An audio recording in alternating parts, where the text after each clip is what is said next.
everyone. Welcome to another episode of Cosmic Conversations. I'm your host, Marla Martinson, and I have a very interesting and exciting guest today. We're going to be talking about dream time. This is Linda Yael Schiller, and she's written this book called PTSD Dreams. I just love you got it right the first time. Yeah, PTS Dreams. But we've got the PTSD in there, which we're going to find out about what exactly that is. So Linda is a mind and body spiritual psychotherapist, consultant, and international teacher with 4 decades of experience in both dream work and trauma treatment. And I love this subject because, boy, my dreams are like going to the movies when I dream at night. It's very interesting. How did you become interested in this subject, the dream work?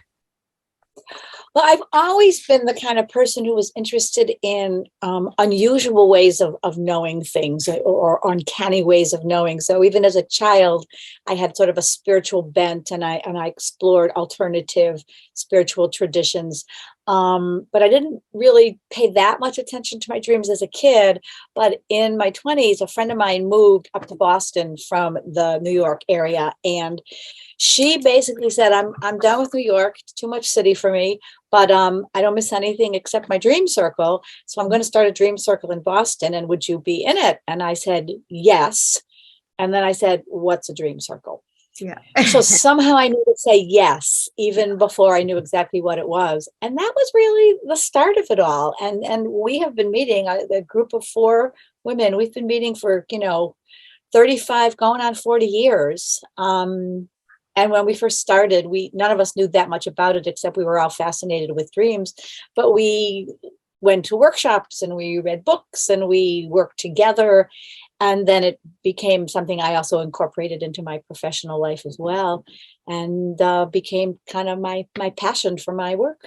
And what happens in a dream circle? Do you discuss your dreams, or what would you, what do you talk about? Yeah, exactly.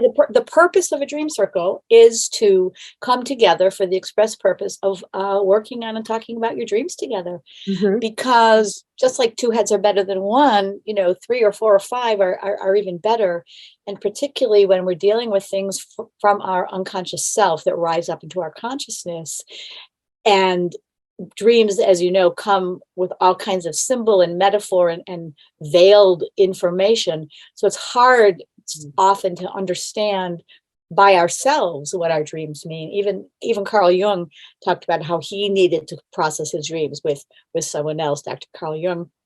So we get multiple perspectives when we're working together on dreams in a group. Yeah, and what I find fascinating is sometimes it feels like it's a dream that you're working out some things from the day or some things that have happened. And then other times it feels like it's such a lucid experience that it's like somebody's come to visit you, or you're in another dimension with somebody. Right. One of the things we know about dreams, and that I've written about, is that dreams have multiple sort of purposes, and they have multiple layers of meaning. So when we're working with the dream, it's like peeling back those layers on the onion. And certainly there's a layer to the dream that is like a rinsing out of the day, of what happened to you yesterday or the day before or sometime recently, as your body-mind system just kind of processes and metabolizes the things that happened to you. And then other times, if we're working at a deeper layer, we are getting visits, not just contact, we're getting visits from departed relatives, or we're in touch with spiritual beings or other times, spaces, and dimensions. So pun sort of intended, the sky's the limit when we're understanding dreams. Well, since we're talking about that, I'll just share and see what you think about this. I often will have sleep paralysis.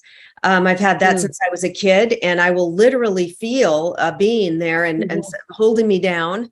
Recently, just a few weeks ago, I was in bed and I felt my dog was not with me. She was with somebody else. She was not with me in the house.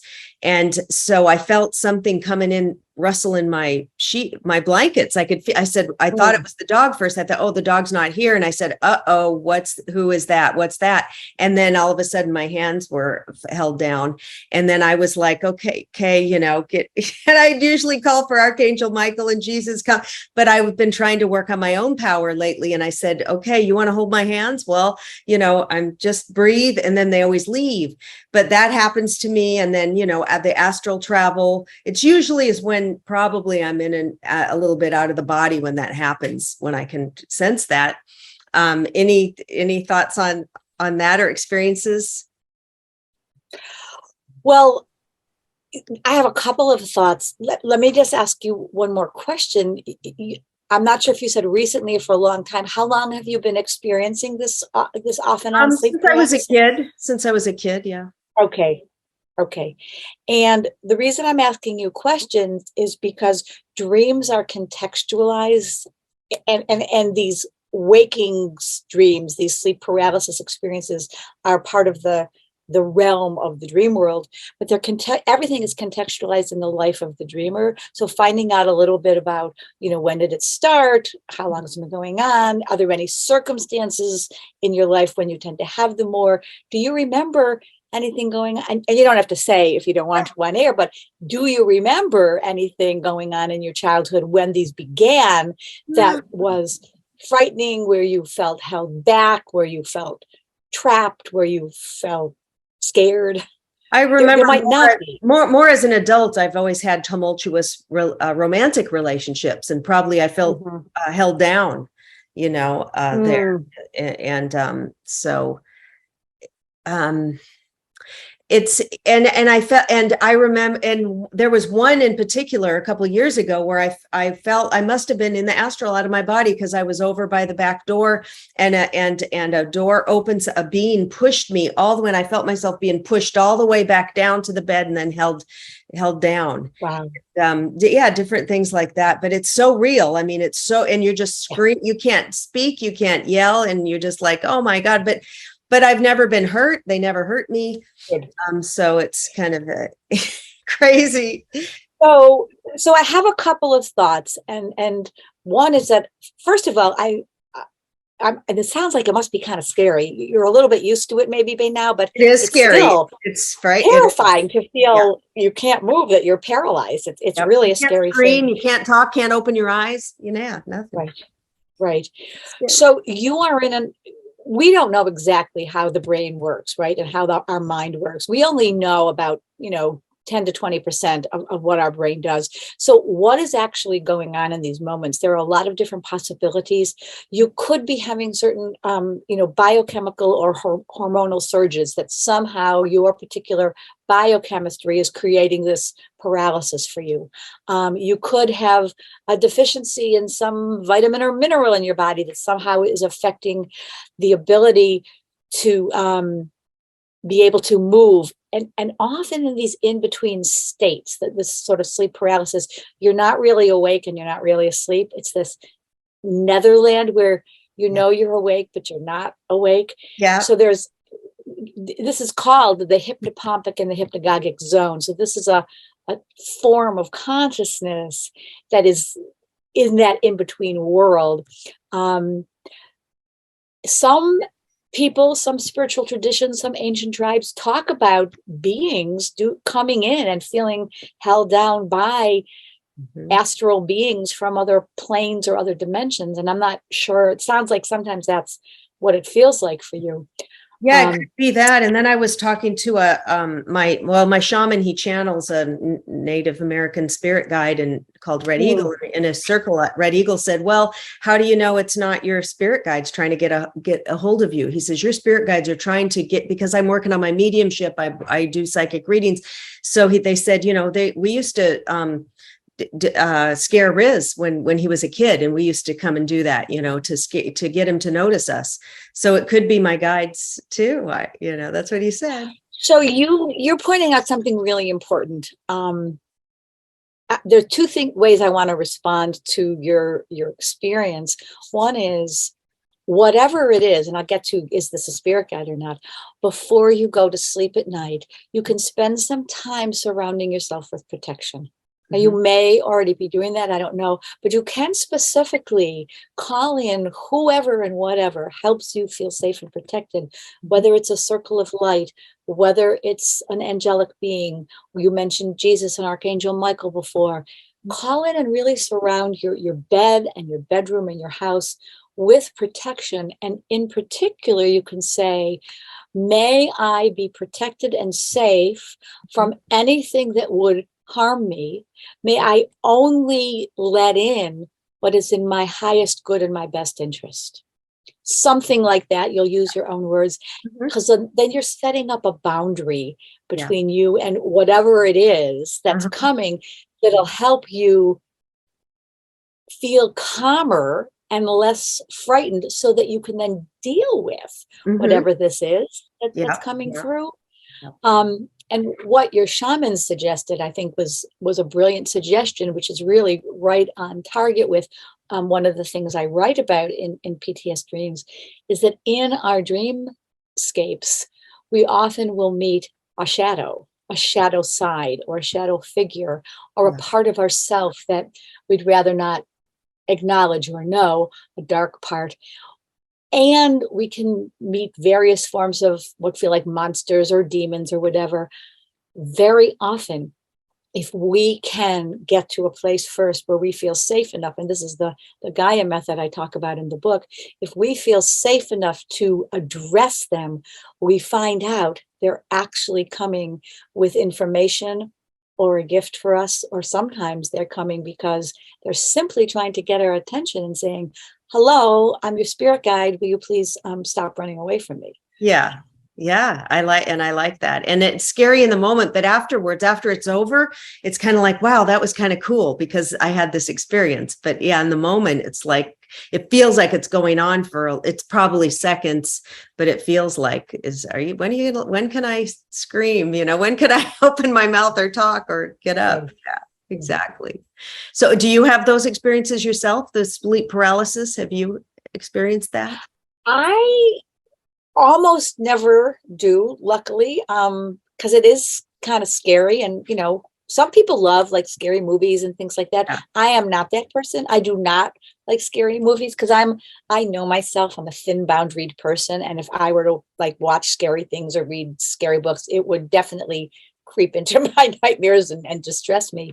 Yeah. But every so often I'll have both lucid dream experiences, and your listeners may already know, but a lucid dream is when you're aware that you're dreaming while you're asleep. You sort of have a waking consciousness in your sleep. And there was one experience that I had not that long ago in the early days of the pandemic, where I wasn't held down by a being like you were, but I was underwater. And I was trying to swim up from underwater to get to the light. And I wasn't sure in the dream if I could do it or not. So it's sort of a similar experience of kind of feeling like, am I trapped here or not?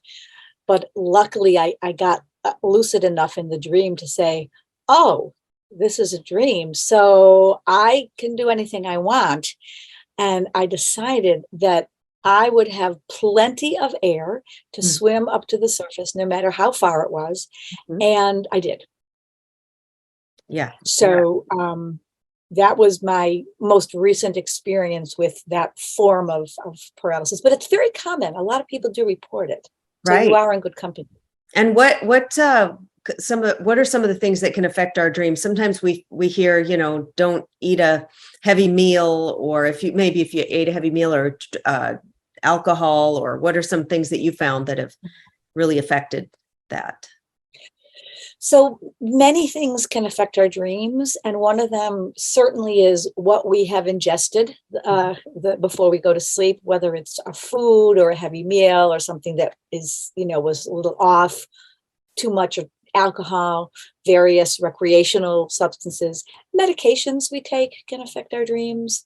Hormonal changes can affect our dreams. Pregnant women report wild and crazy dreams while they're pregnant that are like out of this world. So that's the sort of concrete things that might affect our dreams.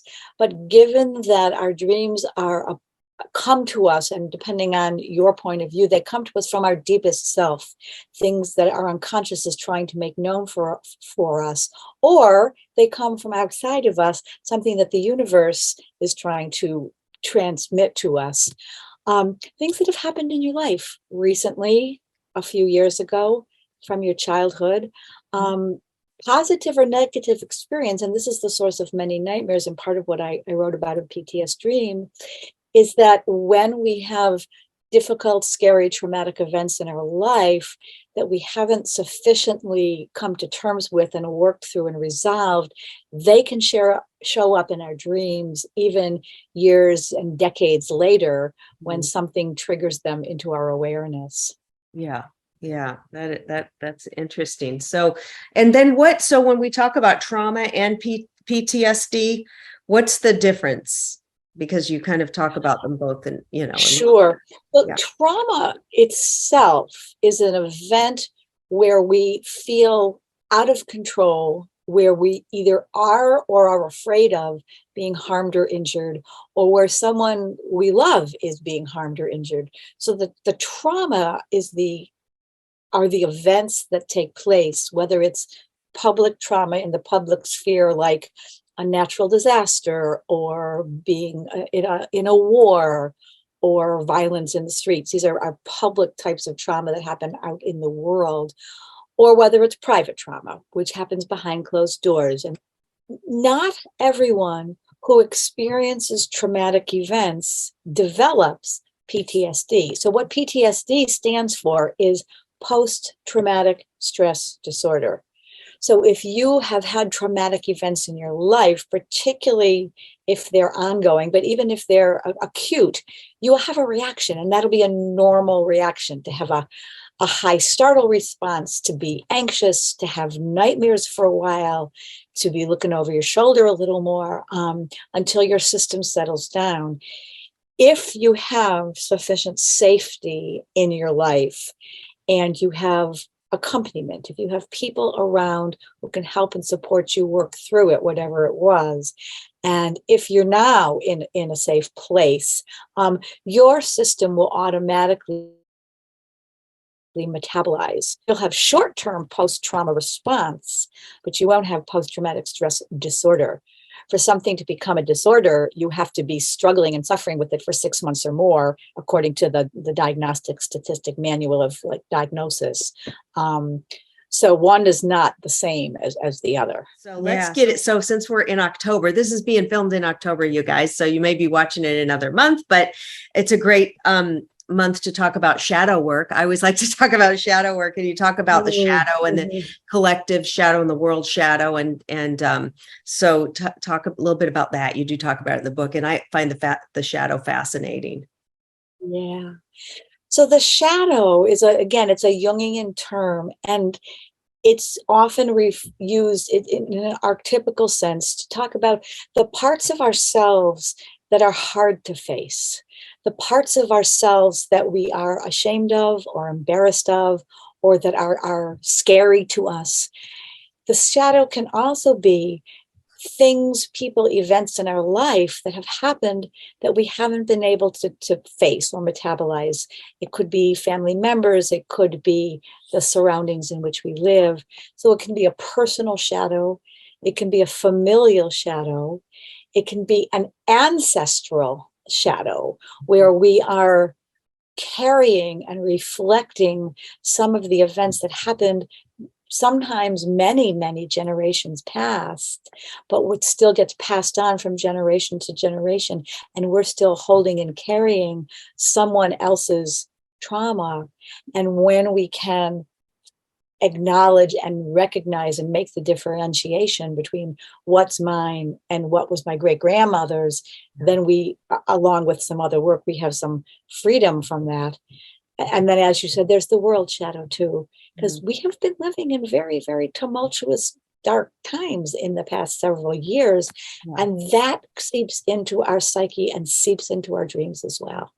And people have been reporting in the last several years, particularly since the pandemic, just the most crazy, horrific nightmares that often follow certain themes. So we can be carrying this world shadow, whether it's from the pandemic or from other things, with us as well, that can show up in our dreams and our nightmares. Yeah, and even I think, we have this homeless issue that is just, as the years go by, getting worse and worse and worse, and when I just think about that, what it does to our psyche to have to walk by as another human and not help. I mean, I see people passed out on the sidewalks or streets or here.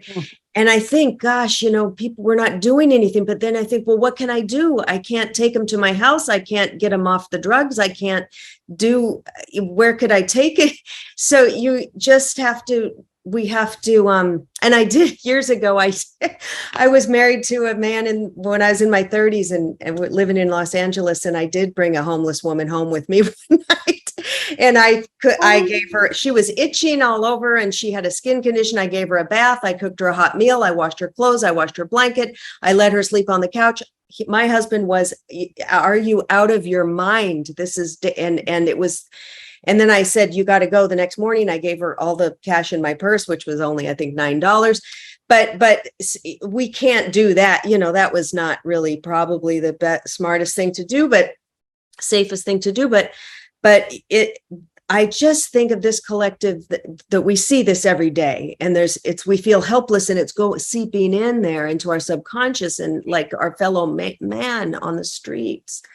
So that's a big one. I think that shadow is like looming, the most obvious, I think. And I want to say that it's so impressive that you took that action that I think very few people would actually take, because part of what we all need to do in order not to just sort of sink in helplessness and hopelessness and despair is find what can we do? What can we do to make a difference?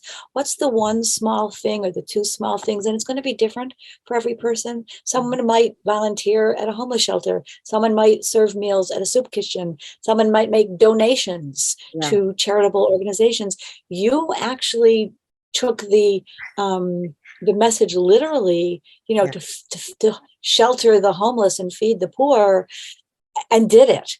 And that, I think, took some real courage on your part. So when I was walking home I was a waitress at the time, and I'd walk home from work and pass this woman daily. And she was literally in the middle of the sidewalk screaming, and she was itching. Why do I have to be here in the street screaming? I need my skin, and so I did. I thought, I'm going to go home to this warm bed, to this beautiful, clean apartment. And I just did. And I did that for the one time. And I did for 10 years, feed the homeless at 2 different churches with my mom.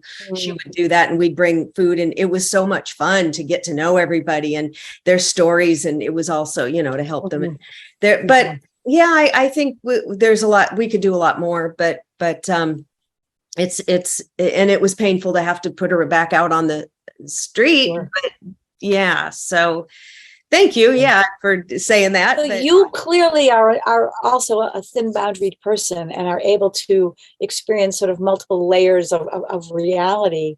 And when we have worked through our own demons, our own trauma, our own difficulties in life sufficiently so that we have some healing in ourselves, we then get to do the helping and healing for the world as well. And in Hebrew, there's a phrase called tikkun olam, which means repairing or healing the world. And that sounds like what you've been really doing, is this tikkun olam, this repairing of the world. Yeah, and myself, because I'm always trying to repair that with my coaching too, for women who've been in verbally abusive relationships. There's some reason from probably my childhood, I always were with men who insulted me, who put me down, and then I would stay.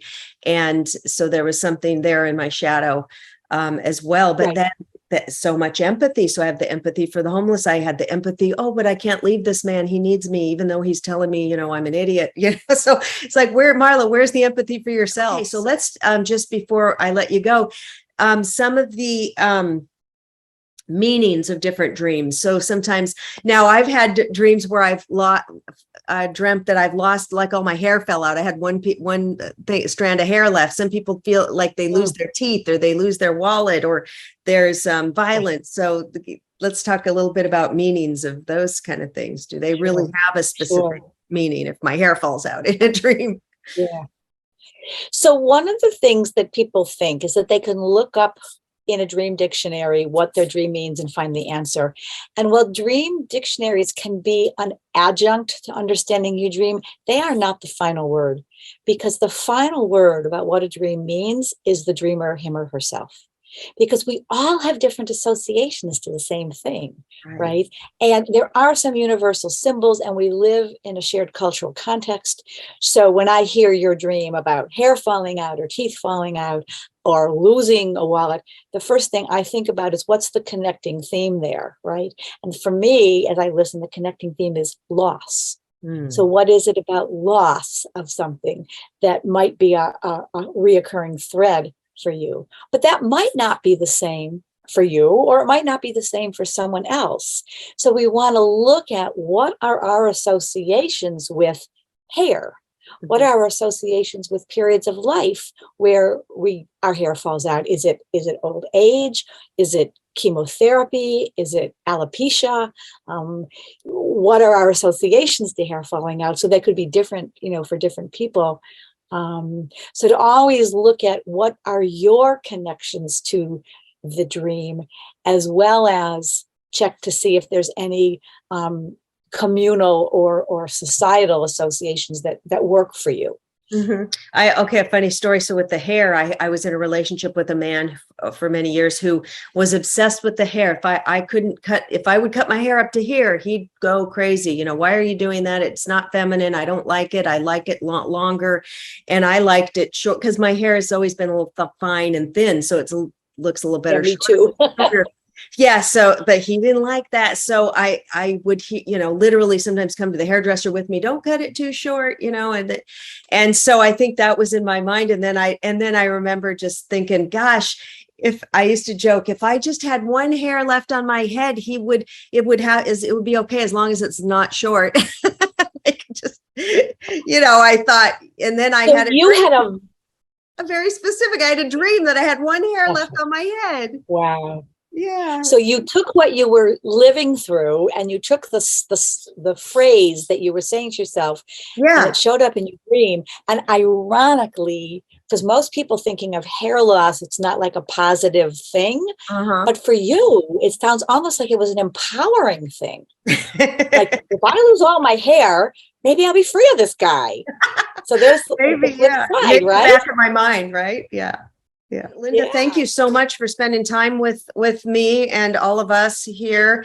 And you guys, the links are below for the book and for Linda's website, and it's flashing on the screen. So any last words, anything you want to share about dreams or your book or anything you're doing? Oh, thank you. So I think I'm going to share one story actually that made all of this worthwhile, because I had written a previous book, Modern Dreamwork, and I knew I had this other book, to come out in me, but I wasn't planning on writing it so soon. But then the pandemic hit, and I felt sort of an urgency that I was really called, you need to sit down. And so this became my pandemic project, right? Some people learn to knit or bake sourdough bread. I wrote this book. And I knew that there was a message that needed to get out in the world around strategies, techniques, ways to heal from all this various trauma. So fast forward, because I know you're out of time, I had an interview with someone, a podcast, and I got an email on my Facebook page. I'm a member of an organization called IASD, the International Association for the Study of Dreams. And I got a message from an aid worker in the Ukraine who said, I'm over here helping the Ukrainian refugees.